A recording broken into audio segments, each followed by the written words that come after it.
Hey, everybody. Welcome back to Marketplace Growth by a Coil. This week, we're talking about feeling overwhelmed by content.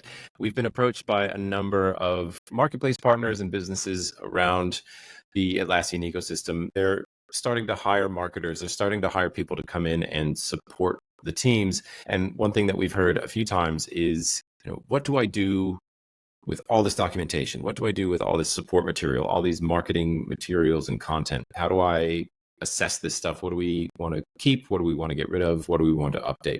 So we're going to talk about how we look at that and through the lens of look, we're actually doing this right now. So this is going to be a conversation about how we're putting this stuff into practice, dealing with a lot of content. And with that, I'm Peter. I am Kate. Nice So to see everybody. So Kate, as I said before, we are actually doing this right now. So there's other announcements coming, but we've bought a product. And with that came hundreds of articles, documentation, facts, you name it. And one of the first jobs that we've had to do to sort of get our head around it is just catalog it. But so I'd kind of like to start there and work through what we think our end state is going to be. So let's start from the start. And how did you go about leading this and helping us tackle this sort of mountain of content that's already there?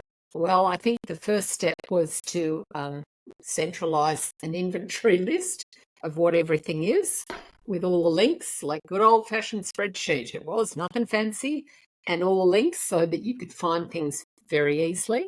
Number two was actually organise the way you work, and we use Jira boards just because they're easy to do, and so we worked out all the tasks we needed to do. So that was the actual, what I call the mechanics. But probably the most important thing is it just comes back to that ideal customer again. I keep saying it, and we're really literally just stepping ourselves back and saying, what do we need to do to make sure that we're providing the information, or we're connecting, or they can see themselves in our documentation. So it's very much thinking in terms of our priority audiences, working out what their problems are, and then coming back from that.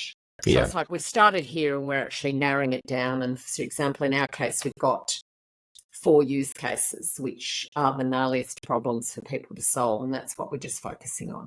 That's where we're starting, right? Is sort of identifying the use cases and those customers that fit into those use cases, and then also like laying that on top of this long list of content that's sitting in a spreadsheet, as you said. Excuse me. How are you going about categorizing that? Like, how simple or how complicated does this need to be?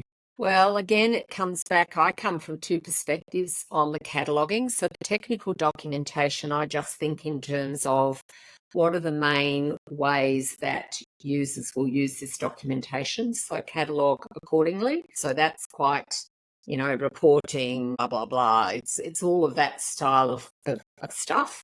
And then on what I would call the blogs and the written, more inspirational or guiding or opinionated pieces, I flesh it around, what does it mean in terms of driving someone to the use cases? So it's a mixture of the brand stuff plus literally focusing on the use cases and the outcomes associated with those. And so I guess really what we're talking about is looking at an individual piece of content, whether it be documentation or say blog post, and putting it into one of those, several of those does this apply to.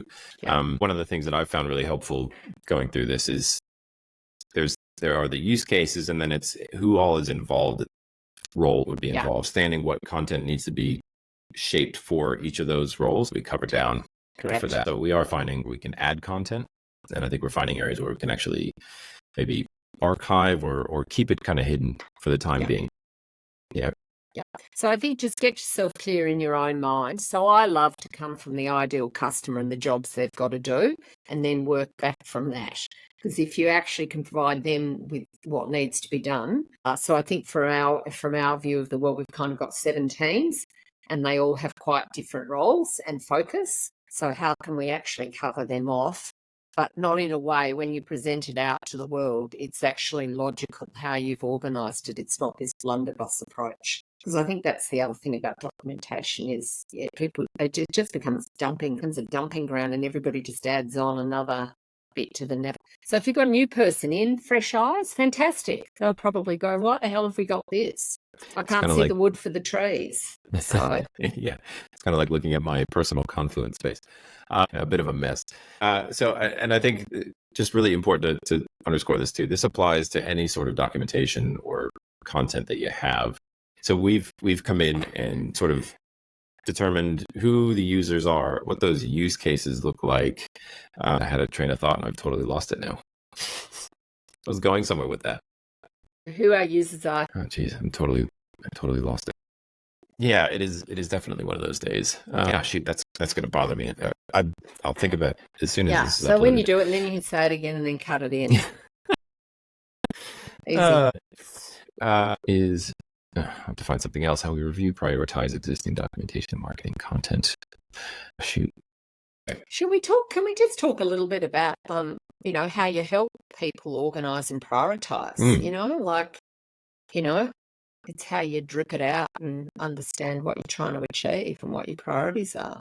Talk me through that. What do you mean by? All right. So if you've got all this documentation, and I think it also comes down to how your business is going. So if your business is going, clearly you found your sweet spot. You've probably got your documentation talking to the right people. But if you're actually struggling to get your evals, for example, it probably means you haven't you haven't found your sweet spot yet. So you've got to keep looking. So I think for anyone who is bringing in someone to do this work, it's not just a case of telling them to produce X, Y, Z, and I want these KPIs and things. I think you actually have to be more nuanced and strategic on this. So I think there's a whole session around making sure they understand the value adds, and how to product where it adds value and where it doesn't. And then I think it's up to you, if you are the owner, the leader, or whatever, is to actually help guide them in terms of their priorities. And I would suggest you probably need to do that for about 3 months until they're off and away. But you really do need to allow people time to understand your product, understand who those are, and I would be suggesting. Yeah.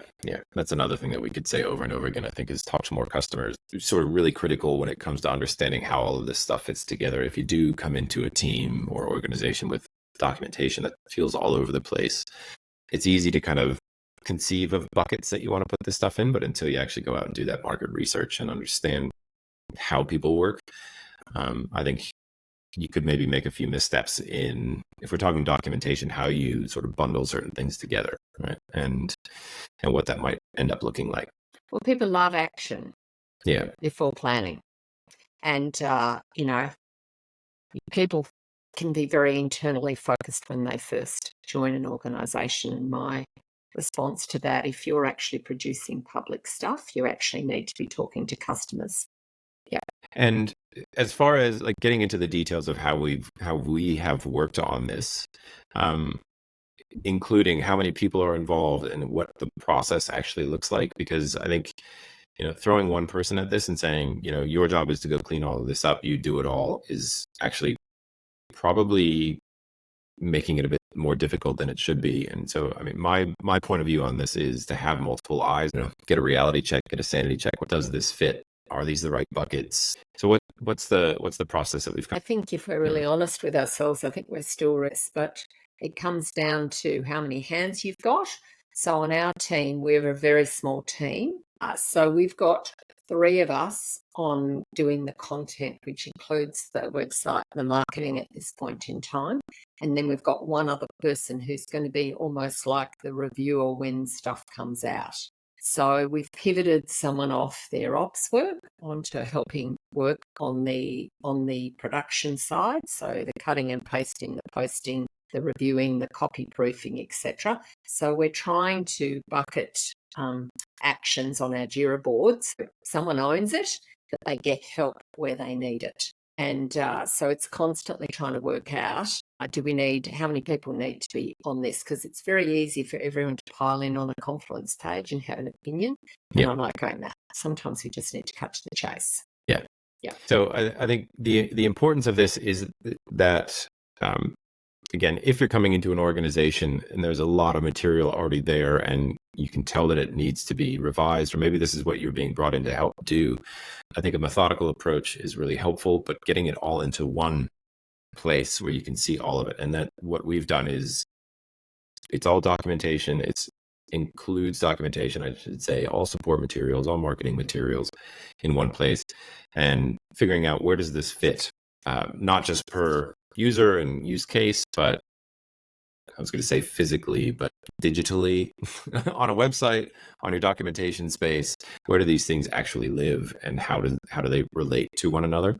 I think it's important to map all that out and try to look at it from a customer's perspective. What's my, so that I can find what I need and feel like I'm in the right place at all times. And I think that's kind of the question that I like to ask is, does this feel right? And this is not just talking about our own product, this is talking about any product really. It's if I land on a website that doesn't quite match the documentation, or if I'm going between two things that don't quite seem to have the same tone, you can wonder, should I be here? And is this actually going to answer my question? So this is an opportunity to make that everything sort of cohesive and flow really well. And I think the final thing on all of this is really just evolve. It's just continuous. And you go, in 2 years' time, I would like to have this sort of center of my documentation. I would like to have this matched quality. I would like to have this sort of positioning, etc. So you can kind of have the end game, the true northy type stuff, and then just work your way towards it, knowing that you won't be like that at the beginning. Yeah. But important to work through, as we've talked about here on this channel a few times, is your documentation can help sell. All of this stuff, whether or not you call it sales material or marketing material, it all does support that, getting you to that sale. So I do think it's important. Just a quick recap, catalog everything, categorize it as you need to. And the way that you categorize that is knowing who your customers are, go talk to them, understand their use cases, and that gives you a framework for setting all of this stuff up to make sure that it's as high impact as it can be. And then I think the last thing really is set a realistic timeline for yourself. Don't try to do this all in a weekend, perhaps, but yeah, like Kate said, work towards that end state that you want and agree upon as a company. All right, I think that's it for this week. So Kate, anything to send everyone off with? Thanks, everybody. And of course, more sales to you.